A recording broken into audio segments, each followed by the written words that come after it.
Second chance lady, welcome to the second chance protocol, step number 6, gathering facts and tracking results.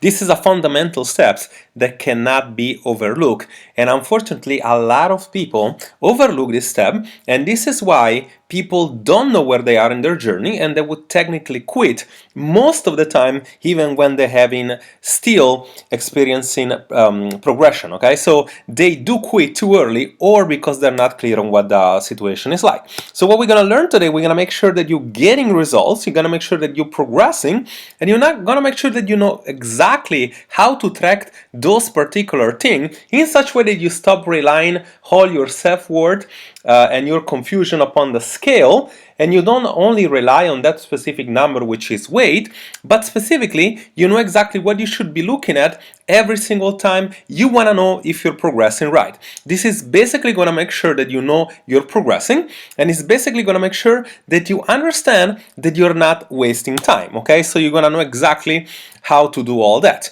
Now this particular step sits on place number 6 inside our second chance protocol system, and if you haven't checked out the other steps, I encourage you to go back on your emails later on, and of course you're gonna be able to see all the other steps as well. But for right now, I would like you to pay attention for the next 5 minutes, because we're gonna understand exactly what to do on making sure how to track results, how to gather facts, so you stop relying on feelings and you basically stop being confused whether or not you're getting results. I want to congratulate you first and foremost of being here. You're actually an action taker, but from here, understanding exactly how to gather facts will make sure that you are in the same category or more than 5 other women that we actually help stop emotional eat and finally getting back to that particular dress that they love, making sure that they know their exercise and protocols are working. I have a very important question for you. How many fitness approach and protocol have you quit? I'm going to assume that just in this year alone, you're one of the women that diet at least a few times in a year. In fact, the average women diet 5 times a year, and the recent study shows that 73% of people that actually put a fitness goal will lose it before they can actually achieve the results. And I would like you to guess what is the main reason of people quitting. Beside motivation, which is probably the biggest one, the reason that people quitting is because they're not sure whether or not they're getting a result. So as you can imagine here, tracking and gathering facts, so you have to stop relying on feelings, is a very fundamental key step that you cannot overlook. And today we're gonna try to understand the main problems. The problem being women walking in the door alone. So they feel like they're actually getting results, but as soon as they stop seeing results, or as soon as they stop feeling like are receiving results, they will essentially quit. The problem is, of course, not understanding body composition. You will rely only one metric, which is basically weight, and as you don't understand that weight is one metric but not a important metric, you would basically neg the rest of the body composition, which is basically water weight, there is bone density, there is muscle mass, there is subcutaneous fat, there is visceral fat. When you do understand all that, you will understand the principle that you might still get a result, yet even if you weigh more, you still might be progressing, but every single time you actually weigh more, you go to the scale, you get frustrated with the results, and then you quit, you basically lose a chance to actually have found a protocol that was actually working for you, and you would stop and you would essentially tell yourself a story that you're starting from scratch again. So what we're gonna do here, we're gonna make the understanding of how to stop relying all your self-worth to the number on the scale, and we're gonna actually make some sense into understand that what you're going after, it doesn't really matter if you want to lose 5, 10, 15 kilo, what you're really going after is a result, and that result usually sits anywhere on this fat percentage. As you get leaner and as you get more muscle, and sometimes you're actually losing fat and you put back some muscle, and you would still be a lower fat percentage, but you would be heavier. And as you do all that, I am positive that 95% of you, what it matters is actually this particular situation. You want to look better, you want to look more toned, you want to have an amazing look so that you can wear whatever you want. And as you get there, you need to understand that the key importance is not weight, but you will need to learn how to take other metrics such as circumference, and other metrics that define the muscle tone and the body composition of a given woman. Now, if you're gonna fail to do that, if you're gonna fail to do that effectively, you're gonna face what I like to call the pit of self-sabotage, which basically means getting a win on the scale the day that you're lighter, okay? You're gonna feel like you're winning, so you're gonna go out and celebrate, and sometimes you give in for those food that you know you should be getting, and every single time you instead experience a loss, or better say quote unquote a loss, because it wouldn't necessarily be a loss, but every single time you're heavy on the scale, you might go out and let yourself go, or tell yourself a story of why am I doing it anyway, because I'm not doing it correctly, right? Now, the things that you might not realize until today, due to the women's cycle, due to some excess carbohydrates intake, due to some inflammation, due to lack of recovery, due to lack of sleep, your weight can fluctuate in a week alone 5-6 times, okay? So as you understand that, you should be pretty clear that you're setting yourself up to fail. Every single time you look at the scale, you feel like it's not reflecting what you want to see, and then you quit. And this happened to pretty much everybody that diets. You know, as you take off a lot of calories, or if you do drastic diet, you would essentially lose weight, but you look at yourself in the mirror and you still don't see your reps.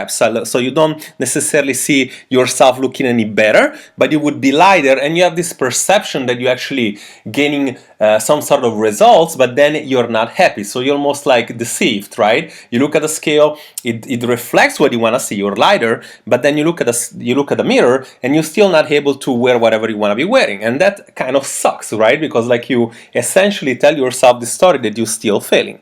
What I mean by like not being deceived, I want you to actually consider that when you want a body such as this, for example, a little bit toned, lean but toned on the same way, which is basically ranging anywhere about around probably 15 to 20%, this woman, it probably weighs a lot more than where she started to work out. So if you started that you don't have this kind of physique, and you do get this kind of physique, and then you look at yourself in the mirror, you're looking great, but if as you go to the scale, if you only pay attention to the number on the scale, that number is probably heavier than you used to be, and as you get alarmed, you might think that you have gained some fat. So what I want you to understand, that if anything else, I want you to be clear on really what the body composition is about, and specifically what are the parameters and the progression that you should look at. When you come inside our program, what we do is not only we teach you exactly what your body is made of, but we teach you those parameters that you actually should be paying attention to and not paying attention to. For example, if you're heavier and it comes from muscle, you actually can be okay, and obviously you shouldn't be feeling bad, because in addition of you getting more muscle tone and looking better, you will feel essentially better. You will sleep better, you will actually have less chance of ever contracting any diseases, or as you age, you have less chance to actually contracting any dementia, because study shows that as much muscle mass that you have, you tend to be healthier overall. As you understand that, you will get clarity on what you need to do and what you need to look for, so you can see that you're progressing, and so you can see that you're not wasting time. In this particular slide here, you see one of our successful clients that obviously you want to be looking at your progression when it comes to picture, because as your eyes are not trained to see changes, you might feel like you're not improving, because as you see yourself every day, you might see like yourself you're not improving. Yet when you take before and after picture, you see a huge deal of difference. And on top of that, we always get people to take numbers, writing down numbers, making sure that you not only can see picture of you improving, but you have facts that you're improving. Because in the case that you don't progress, we need to go and figure out in those particular weeks that you haven't progressed, what happened. Did you work out? Did you move? Have you ate more than usual? Did you do any different pattern than usual? So we need to make clarity on what happens in any given moment.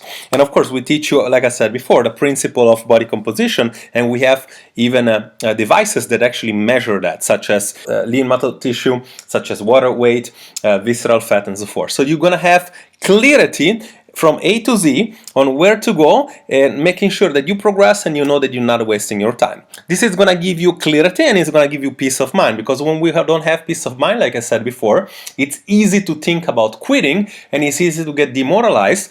And this is actually one of the biggest problem of people quitting. It's a shame, because some of the time you might have been successful, and yet you decide to quit too early. This particular step sits on place number 6, and one more time, at this point I would like you to do two very important things. Number one, as you will finish this video, you will go back into your email and you can actually see a full webinar that is going to show you all the 9 steps of the second chance protocol. And the second thing I want you to do right now is actually understand that if you want to learn how to apply this to your specific situation, if you want to learn how to know the progression, if you want to learn how to know how to gather facts and data to make sure you're progressing, I want you to pick one day and 1 hour here and fill in a full detailed application, which basically is going to make clarity on you talking with me or one of my coaches to where exactly are you in this journey and how and what do you need to do in order to progress. Why we're doing this for free is simply because I'm tired of seeing people struggling and getting confused and stopping too early and telling themselves this story that they don't get results. And secondly, out of 10 people that we talk to, we're able to make clear and make them understand that in order for them to get results like they want to get results, stop emotional eating and finally building a body that they love and deserve, they need help. So we're actually able to find a good offer for you to actually come into our program to get accountable and us to guide you through the next level that you need to get. So Jerry here, I would like you to do the following. So go back in the email and actually fill in an application if you feel like we can help you. Jerry here, and I'm gonna talk to you soon.